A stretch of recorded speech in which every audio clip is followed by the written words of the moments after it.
For the last 6 months, I've been working on my own NFT project. CryptoZoo.co. It's a really fun game that makes you money. 6 months ago, I investigated CryptoZoo, a scam created by Logan Paul and a team of criminals. Logan Paul launched this product called CryptoZoo. Coffeezilla is an investigative YouTuber. I lost around $50,000 in cryptos. $500,000 Australian. CryptoZoo, NFT-driven project led by Logan Paul. Coffeezilla is not a criminal. I called him, I apologized. My initial response to his series was that of Okay, because they're saying $1 million hasn't been paid in development for CryptoZoo. Your job as someone that is reporting news. Had an issue with CryptoZoo, where our lead developer took the code that he made, fled to Switzerland, actually fled to Switzerland.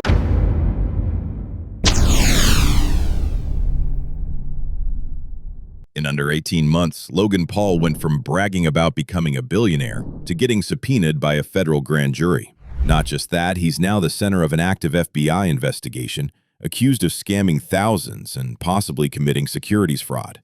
This isn't influencer beef, this is courtroom drama, leaked group chats, fake crypto eggs, and millions of dollars that vanished.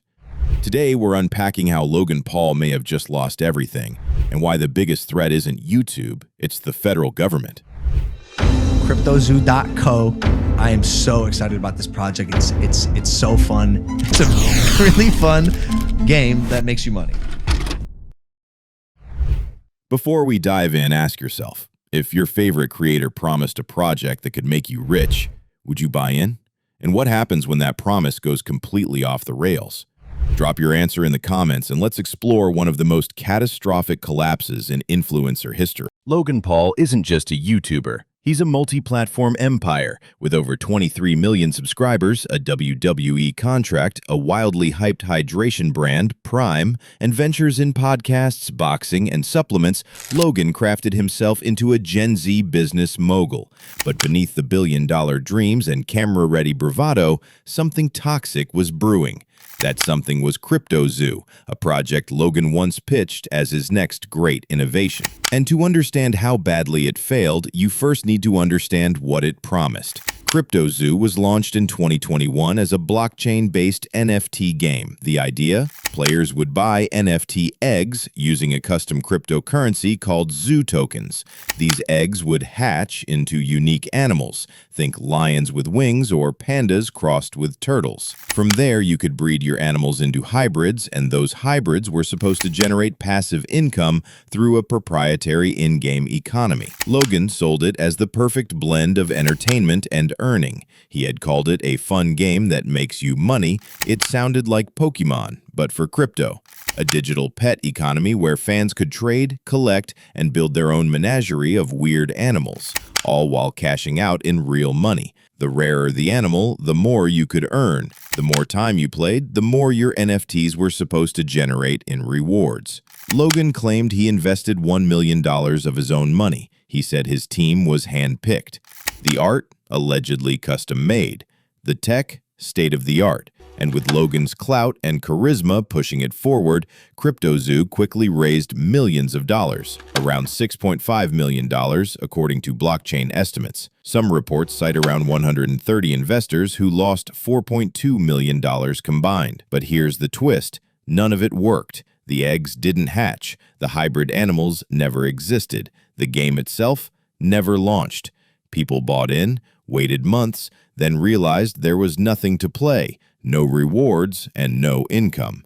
All the promises, the breeding system, the economic rewards, the hatching animations, they never materialized. CryptoZoo was sold as a fully functional blockchain ecosystem. What buyers got was a few JPGs and a crashed token. The Zoo coin lost nearly all its value, and the NFTs, worthless. This wasn't just a technical glitch or a delay. This was the complete breakdown of a project that was never even close to being ready. The technology didn't exist. The back end was unfinished. Developers hadn't been paid. Internal chaos reigned. And yet, Logan Paul, one of the most influential creators of the decade, continued to market CryptoZoo long after he allegedly knew it was broken. He stood on a foundation of lies, promoting a dream that didn't exist, while his fans emptied their wallets. CryptoZoo wasn't a game, it was a mirage. After CryptoZoo failed to deliver even a functioning game, Logan Paul faced a massive wave of backlash. Investors were confused, fans were angry, and millions of dollars had effectively vanished into thin air. And yet, instead of owning up to the failure, Logan deflected. Fast. Where's my money, bitch? Floyd never paid me for our fight. Who am I, the IRS? In early 2023, Logan released a video where he tried to paint himself as the real victim. According to him, the people he trusted, like Eddie Ibanez and developer Zach Kelling, were the ones who sabotaged the project. He claimed Eddie had hired con artists, and that Zach had stolen the game's source code and fled to Switzerland. We had an issue with CryptoZoo, where our lead developer took the code that he made, fled to Switzerland, and like held it hostage for $1 million. He never paid anything. But the story didn't add up, especially when it came out that the custom animal NFTs Logan promised were actually just sloppy cut-and-paste jobs from Adobe stock images. CryptoZoo wasn't even functional. It was a hollow shell of promises and stock images. And the more people looked into it, the worse it got. Logan tried to ease the pressure by announcing a refund plan, but only if victims agreed not to sue. For many, this felt like a gag order disguised as generosity. And those who did apply, many reported long delays, vague responses, or no money at all. As all of this unfolded, one question hung in the air. Where did the money go? That's when an investigative YouTuber, Coffeezilla, stepped in, a name that would soon change everything. Logan Paul is refunding people he scammed if they promise to stop suing him for the vastly larger amount he may owe them. And honestly, I'm conflicted. That name? Coffeezilla. Real name, Steven Findyson, a YouTuber known not for pranks or podcasts, but for takedowns. He's built a career exposing scams in the crypto and finance space, and when frustrated CryptoZoo investors began flooding his inbox, he took notice. What started as a few angry messages soon unraveled into one of the biggest investigations Coffeezilla had ever tackled. In late 2022, he released a meticulously researched 3-part docuseries that peeled back every layer of the CryptoZoo disaster.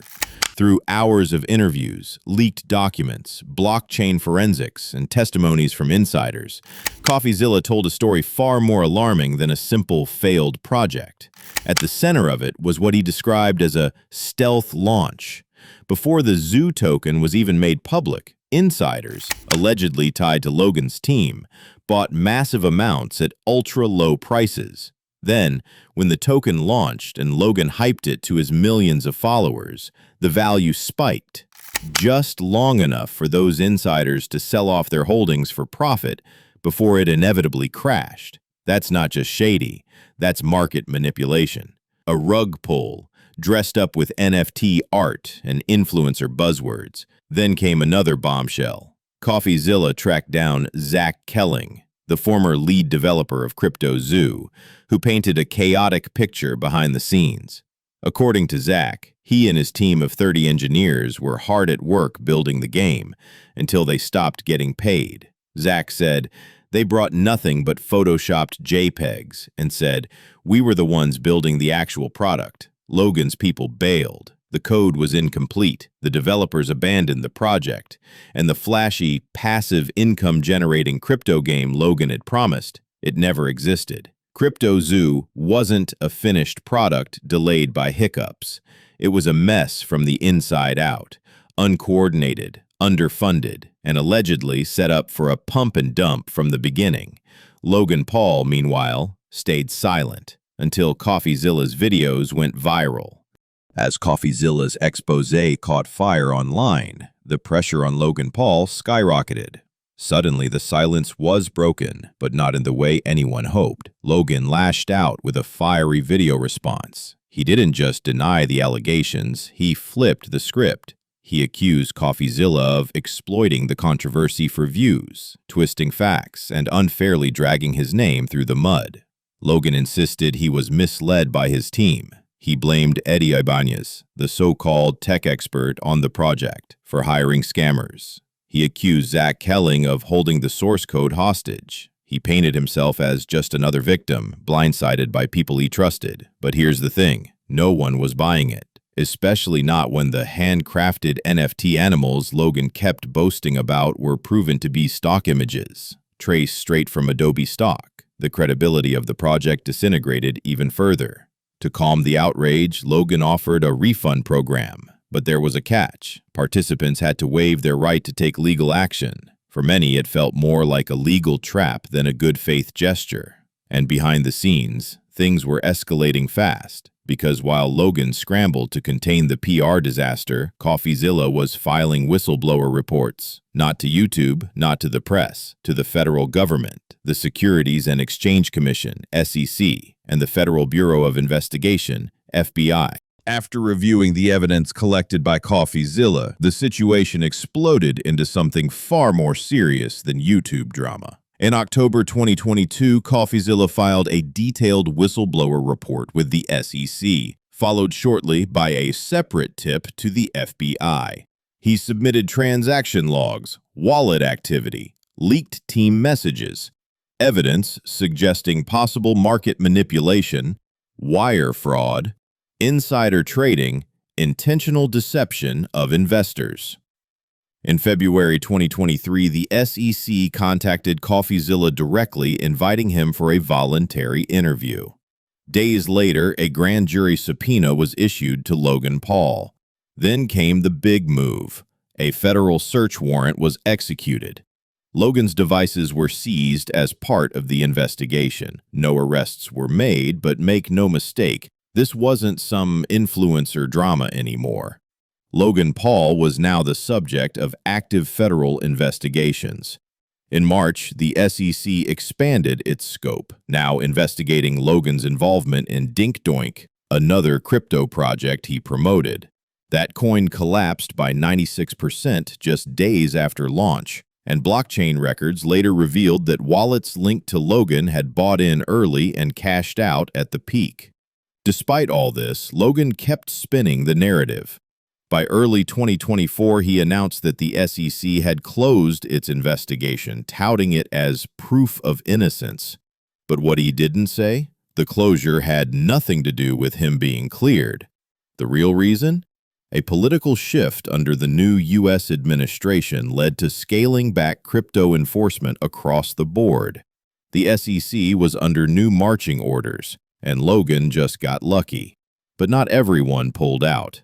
The FBI investigation remains active, and unlike the SEC, the FBI doesn't comment. They don't warn. They build quietly until it's too late. While the FBI was quietly collecting evidence, Logan Paul made a bold move, and it may have been his biggest mistake yet. In June 2024, Logan filed a defamation lawsuit against Coffeezilla, claiming the investigation had damaged his reputation and cost him lucrative deals. He demanded $75,000 in damages, arguing that Coffeezilla spread lies and manipulated facts to paint him as a scammer. But here's where things took a dramatic turn. Coffeezilla responded not just with words, but with receipts. To support a venue transfer request, he submitted over 100 pages of documentation to the court. That evidence included private text messages, internal chats, wallet activity, and leaked group conversations from Logan and his team. And buried inside those documents, proof that Logan wasn't just reacting to the investigation, he was plotting retaliation. In the messages, Logan allegedly referred to himself as a petty billionaire and vowed to financially punish Coffeezilla for embarrassing him. He talked openly about draining his resources, waging legal war, and making an example out of him. In other words, Logan's lawsuit didn't disprove Coffeezilla's claims, it confirmed them. Realizing how damaging the evidence could be, Logan scrambled to seal the documents. He argued that the texts were private, irrelevant, and included only to smear his character. But by then, it was too late. The court had already acknowledged that Logan Paul was under federal investigation. The very lawsuit he filed, the one meant to silence a critic, validated everything Coffeezilla said.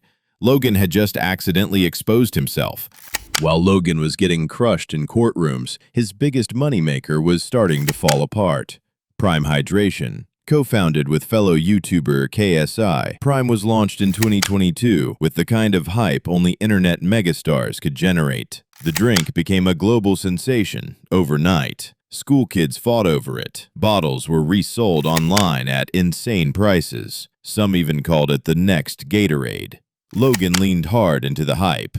Prime was everywhere, from boxing rings and podcasts to Logan's own personal life. He even cross-promoted it through his new food brand, Lunchly, and teased massive buyouts from giants like Coca-Cola or Pepsi. For a while, it looked like Logan was finally building a legitimate billion-dollar empire. But in 2024, the cracks started to show. Sales in the US dropped over 50% in just the first half of the year. In the UK, the collapse was even worse. Prime's revenue plummeted by 70%, falling from $112 million to just $32 million. And profits? Down 90%, from £3 million to a shocking $300,000. That's not just a dip, that's a catastrophic collapse. Even worse, it came just as Prime ramped up production to meet inflated expectations. Now, unsold inventory was piling up. Retailers were slashing prices. The drink, once hyped as elite, was now sitting on clearance racks. For a brand built on scarcity and hype,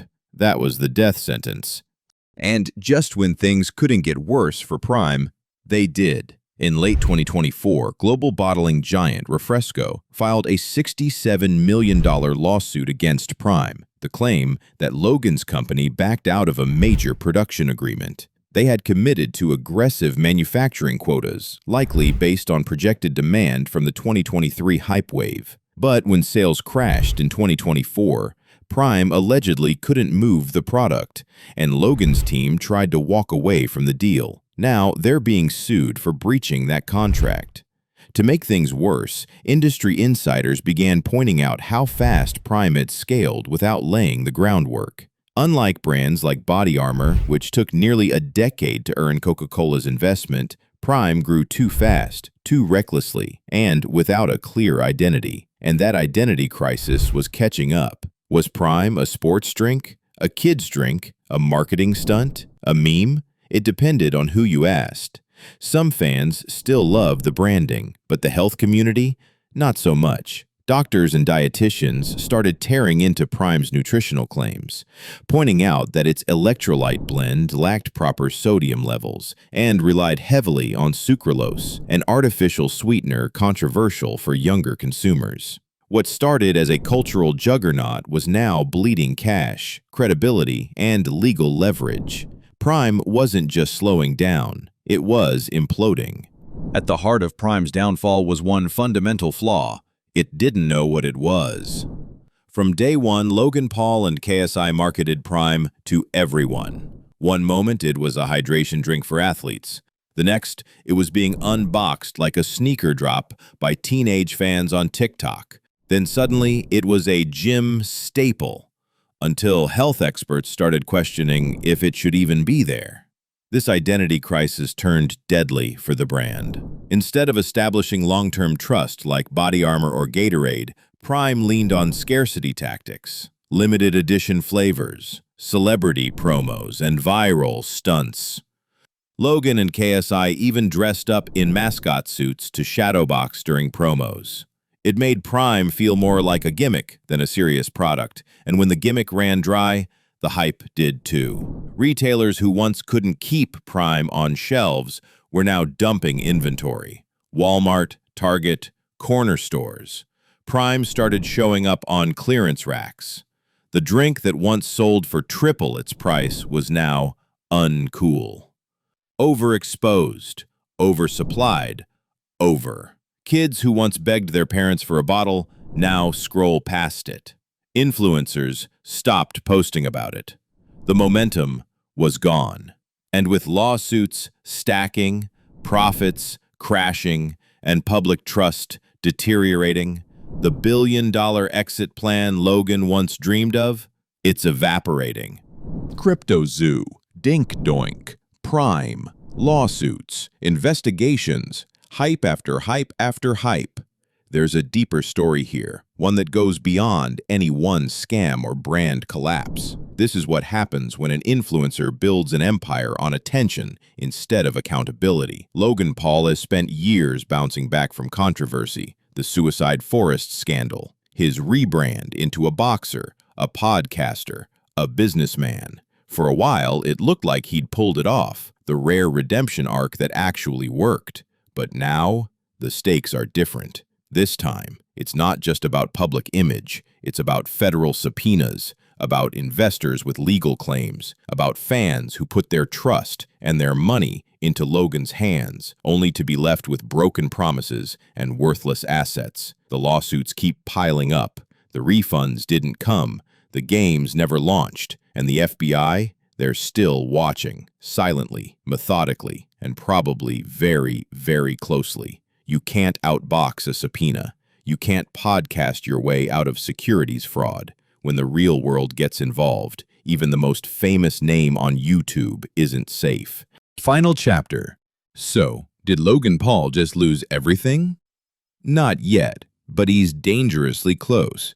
His defamation lawsuit against Coffeezilla might get dismissed, or worse, explode in court and drag even more evidence into public view. His Prime empire is hemorrhaging sales and credibility.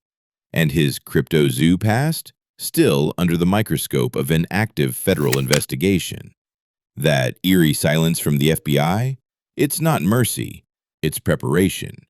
We've seen this play out before, with FTX's Sam Bankman-Fried, or music moguls under federal heat. When the feds make a move, they don't do it for headlines. They do it when their case is airtight. For now, Logan Paul is still walking around free, promoting products, tweeting, podcasting, pretending it's business as usual. But behind the scenes, his empire is cracking. His influence is shrinking. And for the fans who once believed in him, the trust is gone. And when it all finally collapses, it won't be because of cancel culture or a YouTube drama. It'll be because the real world finally caught up. So, now the question is yours. Do you think you'll bounce back from this? Or is this the end of the road? Drop your thoughts in the comments. If this shocked you, wait till you see what comes next. Hit subscribe, we're just getting started. Subscribe to the Celeb Spring. Thanks for watching.